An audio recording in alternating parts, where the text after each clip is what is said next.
ओम शांति। आज साकार महावाक्य 21/7/2025। मधुर संतान माने पुरुषार्थ करी भल भाव दैवी गुण धारण करने उचित, क्या भी दुख देवा उचित नुहे। तुम मान भितर कौन सी आसुरी चालीचलन देखा उचित नुहे। प्रश्न, क्यों आसुरी गुण तुम मानकर श्रृंगार को बिगाड़ी देउछि? उत्तर, परस्पर मध्य लड़ाई झगड़ा करवा, रुषिबा, सेन्टर विशृंखला सृष्टि करवा, क्या दुख देवा, एसबु आसुरी गुण अटे जहाँकि तुम मानकर सौंदर्य को बिगाड़ी देउछि। जो संतान माने बाबांकर होई जीवा परे मध्य ए आसुरी गुणगुड़ी को त्याग करती नहीं, ओलटा कर्म करि चलती, सेमानंकु बहुत क्षति सहिबाकु पड़े। प्रत्येक कर्म हिसाब अलगा अलगा। बाबा पिता सहित धर्मराज मध्य अटंती। गीत अच्छी भोलाना से निराला। ओम शांति। आत्मिक संतान माने जानिछंती जे उच्चरु उच्च हेउछंती भगवान। मनुष्य माने केवल गायन करुछंती, किंतु तुमे माने दिव्य दृष्टि द्वारा देखुछ। तुमे माने बुद्धि द्वारा जानुछ जे सी आमको पाठ पढ़ाउछंती। आत्मा ही शरीर द्वारा पाठ पढ़ुछि। शरीर द्वारा सबुकिछि आत्मा ही करुछि। शरीर विनाशी, जहाको आत्मा धारण करी पाठ करुछि। आत्मारे ही समस्त पाठ निर्धारित होई रहिछि। 84 जन्म मध्य आत्मारे निर्धार्य होई रहिछि। तेणु प्रथमे निजको आत्मा मने करिबाकु हेबो। बाबा हेले सर्वशक्तिमान, जहांक ठारु तुममानंकु शक्ति मिलुछि। जोग द्वारा अधिक शक्ति मिलुछि, जहा द्वारा तुमे माने पवित्र हेउछ। बाबा तुममानंकु विश्व उपरे राजत्व करिबा पई शक्ति देउछंती। केते महान शक्ति देउछंती। अहंकारी वैज्ञानिक माने एते सबु विनाश पई तैयारी करुछंती। सेमानंकर बुद्धि विनाश निमंते आउ तुममानंकर बुद्धि अविनाशी पद पाइबा पई रहिछि। तुममानंकु बहुत शक्ति मिलुछि, जेउ शक्ति आधार रे तुमे माने सारा विश्व उपरे राजत्व करुछ। सेठारे प्रजांकर प्रजा उपरे राज्य हेबो नाही, राजा राणीकर राज्य हेबो। उच्चरु उच्च हेउछंती भगवान। समस्ते तांकु ही मने पकाउछंती। लक्ष्मी नारायणकर मंदिर तैयारी करी पूजा करुछंती, तथापि उच्चरु उच्च भगवान बोली गायन रहिछि। एबे तुमे माने जानुछ एही लक्ष्मी नारायण विश्वर मालिक थिले। उच्चरु उच्च विश्वर राजत्व बेहदर बाबांक ठारु मिलुछि। तुममानंकु केते उच्च पद मिलुछि, तेणु तुमे माने केते खुशी हेबा उचित। जहांक ठारु किछि मिले तांकु मने रखिथांती ना। कन्यार स्वामी प्रति केते स्नेह रही थाए, स्वामी पे प्राण मध्य दे दी थाए। जदि स्वामीर मृत्यु हो जाए तेबे हाय हाय करि थाए। ये तो पति मानकर पति जे कि सर्वश्रेष्ठ पद प्राप्त कराइबा पई तुमको दैवी गुण रे केते सजाउछंती। तेणु तुम मानक भितरे केते निशा रहिबा उचित। दैवी गुण मध्य तुमको एही ठारे ही धारण करिबाकु हेबो। बहुतंक भितरे वर्तमान पर्यंत आसुरी अवगुण रही। लड़ाई झगड़ा, रुषिबा, सेन्टर धमचक्र करवा, बाबा सबू जानिछंती। एही भळे बहुत रिपोर्ट आसुछि। काम तो महाशत्रु अटे, किंतु क्रोध मध्य कम शत्रु नुहे। अमुक प्रति स्नेह अछि, मो प्रति काहेकि नाही। अमुक कथा तांको पचारले मोते काहेकि पचारले नाही। एहीपरि बहुत संशय बुद्धि वाला रहिछंती।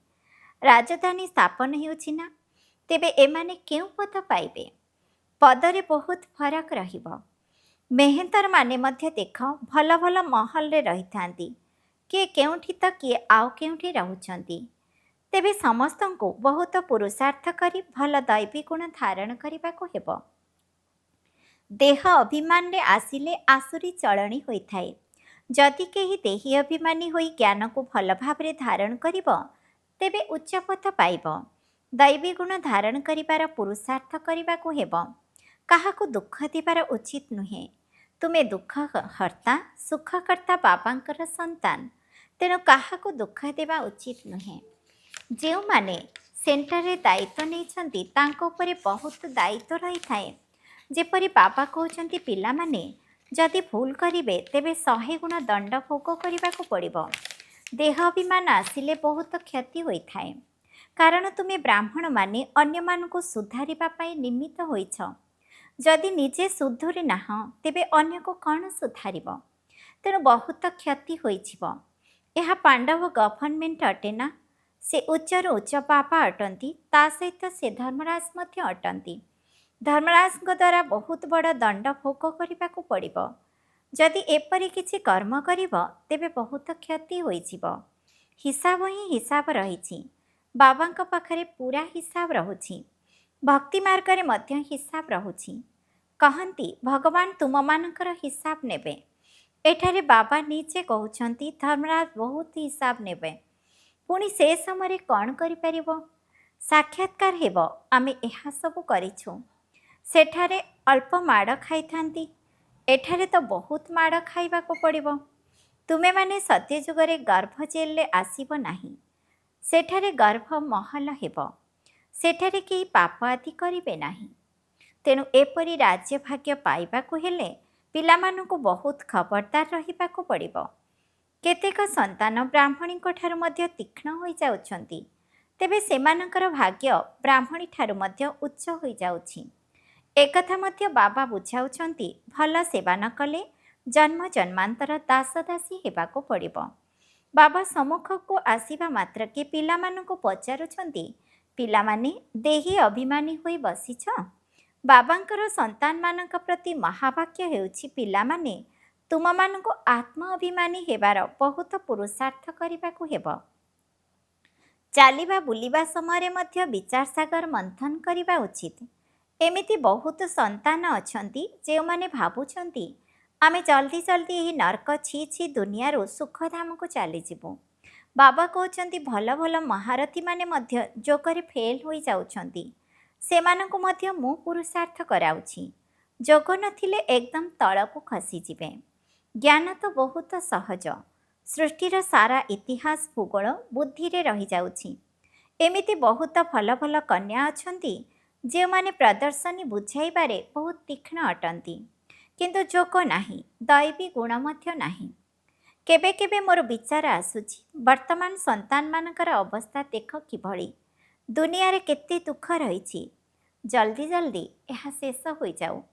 ଅପେକ୍ଷା କରି ବସିଛନ୍ତି ଜଲ୍ଦି ସୁଖଧାମକୁ ଯିବୁ। ଯିବା ପାଇଁ ଛଟପଟ ହେଉଛନ୍ତି। କାହିଁକି ନା ବାବା ଆମକୁ ସ୍ୱର୍ଗର ରାସ୍ତା ବତାଉଛନ୍ତି। ଯେପରି ବାବାଙ୍କୁ ଦେଖିବା ପାଇଁ ଛଟପଟ ହେଉଛନ୍ତି। ଭାବୁଛନ୍ତି ଏପରି ବାବାଙ୍କ ସମ୍ମୁଖକୁ ଯାଇ ପ୍ରତିଦିନ ଶୁଣିବୁ। ଏବେ ବୁଝିପାରୁଛନ୍ତି ଯେ ଏଠାରେ କୌଣସି ଜଞ୍ଜାଳ ନାହିଁ। ବାହାରେ ରହିଲେ ସମସ୍ତଙ୍କ ସହିତ ସମ୍ପର୍କ ରଖିବାକୁ ପଡ଼ିଥାଏ, ନଚେତ୍ ଅସୁବିଧା ହୋଇଯିବ। ସେଥିପାଇଁ ସମସ୍ତଙ୍କୁ ଧୈର୍ଯ୍ୟ ଦେଉଛନ୍ତି। ଏଥିରେ ବହୁତ ଗୁପ୍ତ ମେହନତ ରହିଛି। ଯୋଗବଳ ଜମା କରିବାର ମେହନତ କେହି କରୁନାହାନ୍ତି। ଗୁପ୍ତରେ ବାବାଙ୍କ ସ୍ମୃତିରେ ରହିଲେ ବାବାଙ୍କ ନିର୍ଦ୍ଦେଶରେ ମଧ୍ୟ ଚାଲିବେ। କିନ୍ତୁ ଦେହ ଅଭିମାନ ଥିବା କାରଣରୁ ବାବାଙ୍କର ନିର୍ଦ୍ଦେଶ ଅନୁସାରେ ଚାଲୁନାହାନ୍ତି। ତେଣୁ ମୁଁ କହୁଛି ନିଜର ଚାର୍ଟ ଲେଖ, ତେବେ ଉନ୍ନତି ହେବ। ଏକଥା କିଏ କହୁଛନ୍ତି? ଶିବ ବାବା। ଯଦି ଶିକ୍ଷକ କାମ ଦିଅନ୍ତି ତେବେ ତାହା କରି ଆସିଥାନ୍ତି ନା। ଏଠାରେ ଭଲ ଭଲ ସନ୍ତାନମାନଙ୍କୁ ମଧ୍ୟ ମାୟା କରିବାକୁ ଦେଉନାହିଁ। ଭଲ ଭଲ ସନ୍ତାନମାନଙ୍କର ଚାର୍ଟ ବାବାଙ୍କ ପାଖକୁ ଆସିଲେ ବାବା କହିବେ ଯେ ଦେଖ କିପରି ଯୋଗଯୁକ୍ତ ହୋଇ ରହୁଛନ୍ତି।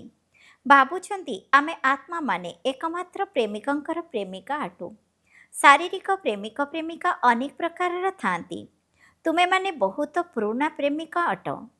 ଏବେ ତୁମକୁ ଦେହୀ ଅଭିମାନୀ ହେବାକୁ ପଡ଼ିବ। ସେଥିପାଇଁ କିଛି ନା କିଛି ସହନ କରିବାକୁ ମଧ୍ୟ ପଡ଼ିବ। କେବେ ବି ଅହଙ୍କାରୀ ହେବା ଉଚିତ ନୁହେଁ।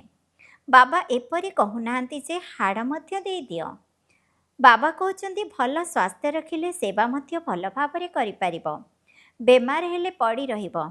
କେହି କେହି ଡାକ୍ତରଖାନା ମାନଙ୍କରେ ମଧ୍ୟ ବୁଝାଇବାର ସେବା କରୁଛନ୍ତି। ତେଣୁ ଡାକ୍ତରମାନେ କହୁଛନ୍ତି ଏମାନେ ଫରିସ୍ତା ଅଟନ୍ତି। ଚିତ୍ର ସାଥିରେ ନେଇଯାଉଛନ୍ତି। ଯିଏ ଏହିପରି ସେବା କରୁଛନ୍ତି ତାଙ୍କୁ ଦୟାଳୁ କୁହାଯାଏ। ଏହିଭଳି ସେବା କରିଲେ କେହି କେହି ବାହାରିବେ। ଯେତେ ଯେତେ ଯୋଗଯୁକ୍ତ ହୋଇ ରହିବ, ତେବେ ଯୋଗବଳ ଦ୍ୱାରା ମନୁଷ୍ୟମାନଙ୍କୁ ତୁମେମାନେ ଆକର୍ଷିତ କରିପାରିବ। ଏଥିରେ ହିଁ ତାକତ ରହିଛି। ପବିତ୍ରତା ହେଉଛି ପ୍ରଥମ। କୁହାଯାଏ ପ୍ରଥମେ ପବିତ୍ରତା ଏବଂ ଶାନ୍ତି, ପରେ ସମୃଦ୍ଧି। ଯୋଗବଳ ଦ୍ୱାରା ତୁମେ ପବିତ୍ର ହେଉଛ। ପୁଣି ରହିଛି ଜ୍ଞାନର ବଳ। ଯୋଗରେ କେବେ ବି ଦୁର୍ବଳ ହୁଅ ନାହିଁ। ଯୋଗରେ ହିଁ ବିଘ୍ନ ପଡ଼ିଥାଏ। ଯୋଗ ବଳ ଦ୍ୱାରା ତୁମେମାନେ ମଧ୍ୟ ପବିତ୍ର ହେବ ଏବଂ ଦୈବୀ ଗୁଣ ତୁମ ଭିତରେ ଆସିବ। ବାବାଙ୍କର ମହିମାକୁ ଜାଣିଛ ନା? ବାବା କେତେ ସୁଖ ଦେଉଛନ୍ତି। 21 ଜନ୍ମ ପାଇଁ ତୁମମାନଙ୍କୁ ସଦା ସୁଖୀ ହେବାର ଯୋଗ୍ୟ କରୁଛନ୍ତି। ତେଣୁ କେବେ ବି କାହାକୁ ଦୁଃଖ ଦେବା ଉଚିତ ନୁହେଁ। କେତେକ ସନ୍ତାନ ଡିସର୍ଭିସ୍ ଅର୍ଥାତ୍ ଅପସେବା କରି ନିଜେ ନିଜକୁ ଯେପରି ଶ୍ରାପିତ କରୁଛନ୍ତି, ଅନ୍ୟମାନଙ୍କୁ ବହୁତ ହଇରାଣ କରୁଛନ୍ତି। କୁସନ୍ତାନ ହୋଇ ନିଜେ ନିଜକୁ ଶ୍ରାପିତ କରିଦେଉଛନ୍ତି। ଡିସର୍ଭିସ୍ କରିବା ଦ୍ୱାରା ଏକଦମ ରସାତଳକୁ ଚାଲି ଯାଉଛନ୍ତି। ବହୁତ ସନ୍ତାନ ଅଛନ୍ତି ଯେଉଁମାନେ ବିକାରଗ୍ରସ୍ତ ହୋଇଯାଉଛନ୍ତି ଅଥବା କ୍ରୋଧରେ ଆସି ପାଠ ଛାଡ଼ି ଦେଉଛନ୍ତି। ଅନେକ ପ୍ରକାରର ସନ୍ତାନ ଏଠାରେ ଅଛନ୍ତି। ଏଠାରେ ରିଫ୍ରେଶ୍ ହୋଇଯାଉଛନ୍ତି, ପୁଣି ନିଜ ଭୁଲର ପଶ୍ଚାତାପ କରୁଛନ୍ତି। କିନ୍ତୁ ପଶ୍ଚାତାପ ଦ୍ୱାରା କ୍ଷମା ମିଳିବ ନାହିଁ। ବାବା କହୁଛନ୍ତି ନିଜକୁ ନିଜେ କ୍ଷମା କର। ସବୁବେଳେ ଯୋଗଯୁକ୍ତ ହୋଇ ରୁହ। ବାବା କାହାକୁ କ୍ଷମା କରୁନାହାନ୍ତି। ଏହା ହେଉଛି ପାଠପଢ଼ା। ବାବା ପାଠ ପଢ଼ାଉଛନ୍ତି, ତେଣୁ ତୁମେମାନେ ନିଜେ ନିଜ ଉପରେ କୃପା କରି ପାଠ ପଢ଼ିବାକୁ ହେବ। ଭଲ ମ୍ୟାନର୍ସ ରଖିବାକୁ ହେବ। ବାବା ବ୍ରାହ୍ମଣୀମାନଙ୍କୁ କହୁଛନ୍ତି ରେଜିଷ୍ଟର ନେଇ ଆସ। ଜଣ ଜଣଙ୍କର ସମାଚାର ଶୁଣି ପରାମର୍ଶ ଦିଆଯାଉଛି। ତେଣୁ ଭାବୁଛନ୍ତି ଯେ ବ୍ରାହ୍ମଣୀ ଆମ ନାମରେ ରିପୋର୍ଟ ଦେଇଛନ୍ତି, ତେଣୁ ଆହୁରି ଅଧିକ ଡିସର୍ଭିସ୍ କରିବାରେ ଲାଗି ପଡ଼ନ୍ତି। ବହୁତ ମେହନତ କରିବାକୁ ପଡ଼ିଥାଏ। ମାୟା ବହୁତ ବଡ଼ ଶତ୍ରୁ ଅଟେ। ମାଙ୍କଡ଼ରୁ ମନ୍ଦିର ଯୋଗ୍ୟ ହେବାକୁ ଦେଉନାହିଁ। ଉଚ୍ଚପଦ ପାଇବା ପରିବର୍ତ୍ତେ ଆହୁରି ତଳକୁ ଖସି ଯାଉଛନ୍ତି। ସେମାନେ ପୁଣି କେବେ ବି ଉପରକୁ ଉଠିପାରନ୍ତି ନାହିଁ। ମରିଯାଇଥାନ୍ତି, ଅର୍ଥାତ୍ ଏହି ଜ୍ଞାନ ମାର୍ଗକୁ ଛାଡ଼ି ଦେଇଥାନ୍ତି। ବାବା ତୁମମାନଙ୍କୁ ବାରମ୍ବାର ବୁଝାଉଛନ୍ତି ଏହା ବହୁତ ଉଚ୍ଚ ଲକ୍ଷ୍ୟ। ତୁମମାନଙ୍କୁ ବିଶ୍ୱର ମାଲିକ ହେବାକୁ ପଡ଼ିବ। ଯେପରି ବଡ଼ ଲୋକମାନଙ୍କର ସନ୍ତାନମାନେ ବହୁତ ରାଜକୀୟ ହୋଇଥାନ୍ତି, ଯେପରି ବାବାଙ୍କର ସମ୍ମାନ ନ ଯାଉ। କେହି କହିଦେବେ ତୁମର ବାପା କେତେ ଭଲ, ମାତ୍ର ତୁମେ ଏକଦମ କୁପୁତ୍ର ଅଟ। ନିଜ ବାପାଙ୍କର ଇଜ୍ଜତକୁ ହରାଉଛ। ଏଠାରେ ସମସ୍ତେ ନିଜର ଇଜ୍ଜତକୁ ହରାଉଛନ୍ତି। ତେଣୁ ବହୁତ ଦଣ୍ଡ ଭୋଗ କରିବାକୁ ପଡ଼ୁଛି। ସେଥିପାଇଁ ବାବା ନିର୍ଦ୍ଦେଶ ଦେଉଛନ୍ତି ବହୁତ ଖବରଦାର ହୋଇ ରୁହ, ଜେଲ୍ ବୋର୍ଡସ୍ ହୁଅ ନାହିଁ। ଏଠାରେ ମଧ୍ୟ ଜେଲ୍ ବୋର୍ଡସ୍ ଅଛନ୍ତି। ସତ୍ୟଯୁଗରେ କୌଣସି ଜେଲ୍ ରହିବ ନାହିଁ। ତଥାପି ପାଠ ପଢ଼ି ଉଚ୍ଚପଦ ପାଇବାକୁ ହେବ। କୌଣସି ଭୁଲ କରିବା ଉଚିତ ନୁହେଁ। କାହାକୁ ଦୁଃଖ ଦେବା ଉଚିତ ନୁହେଁ। ଯୋଗର ଯାତ୍ରାରେ ରହିବାକୁ ହେବ। ଶେଷ ସମୟରେ ଯୋଗ ହିଁ କାମରେ ଆସିବ। ପ୍ରଦର୍ଶନରେ ଏହି ମୁଖ୍ୟ କଥା ବତାଅ। ବାବାଙ୍କ ସ୍ମୃତି ଦ୍ୱାରା ହିଁ ପବିତ୍ର ହୋଇପାରିବ। ପବିତ୍ର ହେବାକୁ ସମସ୍ତେ ଚାହୁଁଛନ୍ତି। ଏହା ହେଉଛି ପତିତ ଦୁନିଆ। ସମସ୍ତଙ୍କର ସଦ୍ଗତି କରିବା ପାଇଁ ଏକମାତ୍ର ବାବା ହିଁ ଆସୁଛନ୍ତି। ଖ୍ରୀଷ୍ଟ ବୁଦ୍ଧ ଆଦି କେହି ମଧ୍ୟ କାହାର ସଦ୍ଗତି କରିପାରିବେ ନାହିଁ। ପୁଣି ବ୍ରହ୍ମାଙ୍କୁ ମଧ୍ୟ ସଦ୍ଗତି ଦାତା କହିଦେଉଛନ୍ତି। କିନ୍ତୁ ବାସ୍ତବରେ ବ୍ରହ୍ମାଙ୍କୁ ମଧ୍ୟ ସଦ୍ଗତି ଦାତା କୁହାଯିବ ନାହିଁ। ସେ ଦେବୀ ଦେବତା ଧର୍ମର ନିମିତ୍ତ ଅଟନ୍ତି। ଯଦିଓ ଦେବୀ ଦେବତା ଧର୍ମର ସ୍ଥାପନା ଶିବ ବାବା କରୁଛନ୍ତି, ତଥାପି ନାମ ତ ରହିଛି ନା, ବ୍ରହ୍ମା, ବିଷ୍ଣୁ, ଶଙ୍କର, ତ୍ରିମୂର୍ତ୍ତି ବ୍ରହ୍ମା କହିଦେଉଛନ୍ତି। ବାବା କହୁଛନ୍ତି ଇଏ ମଧ୍ୟ ଗୁରୁ ନୁହନ୍ତି। ଗୁରୁ କେବଳ ଜଣେ ଅଟନ୍ତି। ତାଙ୍କ ଦ୍ୱାରା ତୁମେମାନେ ଆଧ୍ୟାତ୍ମିକ ଗୁରୁ ହେଉଛ। ବାକି ସେ ହେଲେ ଧର୍ମସ୍ଥାପକ। ଧର୍ମସ୍ଥାପକଙ୍କୁ ସଦ୍ଗତି ଦାତା କିପରି କୁହାଯିବ? ବୁଝିବା ନିମନ୍ତେ ଏହା ବହୁତ ଗୁହ୍ୟ ଗଭୀର କଥା। ଅନ୍ୟ ଧର୍ମସ୍ଥାପକମାନେ କେବଳ ଧର୍ମ ସ୍ଥାପନ କରୁଛନ୍ତି, ଯାହାଙ୍କ ପଛରେ ତାଙ୍କ ଧର୍ମର ଆତ୍ମାମାନେ ଆସିଯାଉଛନ୍ତି। ସେ ସମସ୍ତଙ୍କୁ ଘରକୁ ନେଇଯାଇପାରିବେ ନାହିଁ। ସେମାନଙ୍କୁ ପୁନର୍ଜନ୍ମରେ ଆସିବାକୁ ହିଁ ପଡ଼ିବ। ଏହି ଜ୍ଞାନ ସମସ୍ତଙ୍କ ନିମନ୍ତେ ଉଦ୍ଦିଷ୍ଟ। କେହି ଜଣେ ହେଲେ ଗୁରୁ କାହାର ସଦ୍ଗତି କରିପାରିବେ ନାହିଁ। ବାବା ବୁଝାଉଛନ୍ତି ଗୁରୁ ପତିତ ପାବନ ଏକମାତ୍ର ଜଣେ ଅଟନ୍ତି। ସିଏ ହିଁ ସମସ୍ତଙ୍କର ସଦ୍ଗତି ଦାତା, ମୁକ୍ତିଦାତା, ଲିବରେଟର ଅଟନ୍ତି। ସମସ୍ତଙ୍କୁ କହିବା ଦରକାର ଆମର ଗୁରୁ କେବଳ ଜଣେ ଅଟନ୍ତି, ଯିଏକି ସମସ୍ତଙ୍କୁ ସଦ୍ଗତି ଦେଉଛନ୍ତି, ଶାନ୍ତିଧାମ ସୁଖଧାମକୁ ନେଇଯାଉଛନ୍ତି। ସତ୍ୟଯୁଗ ଆରମ୍ଭରେ ବହୁତ କମ୍ ସଂଖ୍ୟକ ରହିବେ। ସେଠାରେ କାହାର ରାଜ୍ୟ ଥିଲା ଚିତ୍ର ଦେଖାଇବେ ନା? ଏକଥା କେବଳ ଭାରତବାସୀ ହିଁ ମାନିବେ। ଦେବତାମାନଙ୍କ ପୂଜାରୀମାନେ ମଧ୍ୟ ତୁରନ୍ତ ମାନିବେ ଯେ ବାସ୍ତବରେ ଏମାନେ ହିଁ ସ୍ୱର୍ଗର ମାଲିକ ଅଟନ୍ତି। ସ୍ୱର୍ଗରେ ଏମାନଙ୍କର ରାଜ୍ୟ ଥିଲା। ବାକି ସବୁ ଆତ୍ମା କେଉଁଠି ଥିଲେ? ତେବେ ନିଶ୍ଚିତ କୁହାଯିବ ଯେ ଏମାନେ ନିରାକାରୀ ଦୁନିଆରେ ଥିଲେ। ଏକଥା ମଧ୍ୟ ତୁମେମାନେ ଏବେ ବୁଝୁଛ। ପୂର୍ବରୁ ତୁମମାନଙ୍କୁ କିଛି ହେଲେ ଜଣା ନଥିଲା। ଏବେ ତୁମମାନଙ୍କର ବୁଦ୍ଧିରେ ସୃଷ୍ଟିଚକ୍ର ଘୁରୁଛି। ବାସ୍ତବରେ 5000 ବର୍ଷ ପୂର୍ବରୁ ଭାରତରେ ଏମାନଙ୍କର ରାଜ୍ୟ ଥିଲା। ପୁଣି ଯେତେବେଳେ ଜ୍ଞାନର ପ୍ରାରବ୍ଧ ପୂରା ହୋଇଯାଉଛି ସେତେବେଳେ ଭକ୍ତି ମାର୍ଗ ଆରମ୍ଭ ହେଉଛି। ଏବେ ପୁଣି ଦରକାର ପୁରୁଣା ଦୁନିଆରୁ ବୈରାଗ୍ୟ। ବାସ୍ ଏବେ ଆମେ ନୂଆ ଦୁନିଆକୁ ଯିବୁ। ପୁରୁଣା ଦୁନିଆରୁ ମନ ହଟି ଯାଉଛି। ସେଠାରେ ସ୍ୱାମୀ ସନ୍ତାନ ଆଦି ସବୁ ସେହି ଅନୁସାରେ ମିଳିବେ। ବେହଦର ବାବା ଆମକୁ ବିଶ୍ୱର ମାଲିକ କରୁଛନ୍ତି। ଯେଉଁମାନେ ବିଶ୍ୱର ମାଲିକ ହେବାକୁ ଯାଉଛନ୍ତି ସେମାନଙ୍କର ବିଚାର ବହୁତ ଉଚ୍ଚ ଏବଂ ଚଳଣି ମଧ୍ୟ ବହୁତ ରାଜକୀୟ ହେବ। ତାଙ୍କର ଭୋଜନ ମଧ୍ୟ ବହୁତ କମ୍ ହେବ। ଅଧିକ ଲୋଭ ରହିବା ଉଚିତ ନୁହେଁ। ଯୋଗଯୁକ୍ତ ହୋଇ ରହୁଥିବା ସନ୍ତାନମାନଙ୍କର ଭୋଜନ ମଧ୍ୟ ବହୁତ ହାଲୁକା ସୂକ୍ଷ୍ମ ହେବ। ବହୁତଙ୍କର ଖାଇବାରେ ମଧ୍ୟ ବୁଦ୍ଧି ଚାଲିଯାଉଛି। ତୁମମାନଙ୍କ ଭିତରେ ଖୁସି ରହୁଛି ଯେ ଆମେମାନେ ବିଶ୍ୱର ମାଲିକ ହେବାକୁ ଯାଉଛୁ। କୁହାଯାଏ ଖୁସି ସଦୃଶ ଖୋରାକ ନାହିଁ। ସର୍ବଦା ଏହିପରି ଖୁସିରେ ରହିଲେ ଖାଦ୍ୟ ପାନୀୟ ମଧ୍ୟ ବହୁତ କମ୍ ହୋଇଯିବ। ବହୁତ ଖାଇବା ଦ୍ୱାରା ଭାରି ହୋଇଯାଆନ୍ତି। ପୁଣି ନିଦରେ ଢୁଳାଇଥାନ୍ତି। ଗୁଟକା ଖାଇଥାନ୍ତି। ପୁଣି କୁହନ୍ତି ବାବା ନିଦ ଆସୁଛି। ତେଣୁ ଭୋଜନ ସର୍ବଦା ଏକରସ ହେବା ଉଚିତ। ଏପରି ନୁହେଁ ଯେ ଭଲ ଭୋଜନ ହେଲେ ବହୁତ ଖାଇଦେବ। ଆଚ୍ଛା, ମିଠା ମିଠା ଶିଖିଲ ଦେ ସନ୍ତାନମାନଙ୍କ ପ୍ରତି ମାତା ପିତା ବାପଦାଦାଙ୍କର ମଧୁର ସ୍ନେହ ସମ୍ପନ୍ନ ଶୁଭେଚ୍ଛା ଏବଂ ସୁପ୍ରଭାତ। ଆତ୍ମିକ ପିତାଙ୍କର ଆତ୍ମିକ ସନ୍ତାନମାନଙ୍କୁ ନମସ୍ତେ। ଆମ ଆତ୍ମିକ ସନ୍ତାନମାନଙ୍କର ମଧ୍ୟ ଆତ୍ମିକ ପିତାଙ୍କୁ ନମସ୍ତେ ନମସ୍ତେ ନମସ୍ତେ। ଧାରଣା ପାଇଁ ମୁଖ୍ୟ ସାରାଂଶ 1 ନମ୍ବର, ଆମେ ଦୁଃଖହର୍ତ୍ତା ସୁଖକର୍ତ୍ତା ବାବାଙ୍କର ସନ୍ତାନ। ତେଣୁ ଆମକୁ କାହାକୁ ବି ଦୁଃଖ ଦେବାର ନାହିଁ। ଅପସେବା କରି ନିଜେ ନିଜକୁ ଶ୍ରାପିତ କରିବାର ନାହିଁ। 2 ନମ୍ବର, ନିଜର ବିଚାରକୁ ବହୁତ ଶ୍ରେଷ୍ଠ ଏବଂ ରାଜକୀୟ ରଖିବାକୁ ହେବ।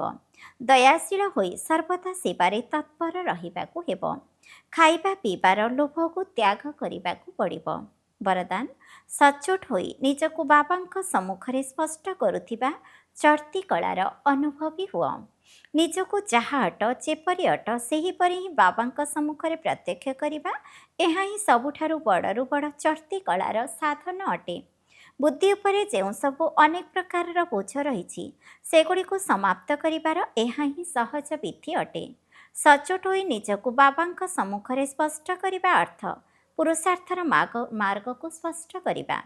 କେବେ ବି ଚତୁରତା ପୂର୍ବକ ନିଜର ମନମତ ଏବଂ ପରମତର ଯୋଜନା କରି ବାବାଙ୍କ ବା ନିମିତ୍ତ ହୋଇଥିବା ଆତ୍ମାଙ୍କ ସମ୍ମୁଖରେ ଯଦି କୌଣସି କଥା ରଖୁଛ ତେବେ ଏହା ମଧ୍ୟ ସଚ୍ଚୋଟତା ନୁହେଁ। ସଚ୍ଚୋଟତା ଅର୍ଥାତ୍ ଯେପରି ବାବା ଯିଏ ଅଟନ୍ତି, ଯାହା ଅଟନ୍ତି, ପିଲାମାନଙ୍କ ସମ୍ମୁଖରେ ପ୍ରତ୍ୟକ୍ଷ ଅଟନ୍ତି, ସେହିପରି ପିଲାମାନେ ମଧ୍ୟ ବାବାଙ୍କ ସମ୍ମୁଖରେ ପ୍ରତ୍ୟକ୍ଷ ହେବା ଦରକାର। ସ୍ଲୋଗାନ, ସଚ୍ଚା ତପସ୍ୱୀ ତାଙ୍କୁ କୁହାଯିବ ଯେଉଁମାନେ ସର୍ବଦା ସର୍ବସ୍ୱ ତ୍ୟାଗୀର ପୋଜିସନରେ ରହୁଥିବେ। ଅବ୍ୟକ୍ତ ଇଶାରା, ସଂକଳ୍ପ ଶକ୍ତିକୁ ଜମା କରି ଶ୍ରେଷ୍ଠ ସେବାର ନିମିତ୍ତ ହୁଅ। ବର୍ତ୍ତମାନ ହିଁ ଭବିଷ୍ୟତର ଦର୍ପଣ ଅଟେ। ତେଣୁ ବର୍ତ୍ତମାନର ସ୍ଥିତି ରୂପୀ ଦର୍ପଣ ଦ୍ୱାରା ନିଜର ଭବିଷ୍ୟତକୁ ସ୍ପଷ୍ଟ ରୂପରେ ଦେଖିପାରିବ। ଭବିଷ୍ୟତର ରାଜ୍ୟ ଅଧିକାରୀ ହେବା ପାଇଁ ଚେକ୍ କର ଯେ ବର୍ତ୍ତମାନ ସମୟରେ ମୋ ଭିତରେ ଶାସନ କରିବାର ଶକ୍ତି କେତେ ପରିମାଣରେ ରହିଛି। ପ୍ରଥମେ ନିଜର ସୂକ୍ଷ୍ମ ଶକ୍ତିଗୁଡ଼ିକ ଯାହାକି ତୁମର ବିଶେଷ କର୍ମକର୍ତ୍ତା ଅଟନ୍ତି, ନିଜର ସଂକଳ୍ପ ଶକ୍ତି ଉପରେ ଏବଂ ବୁଦ୍ଧି ଉପରେ ସମ୍ପୂର୍ଣ୍ଣ ଅଧିକାର ରହୁ। ତେବେ ଯାଇ ନିଜର ଭବିଷ୍ୟତକୁ ଉଜ୍ଜଳ କରିପାରିବ। ଓମ୍ ଶାନ୍ତି।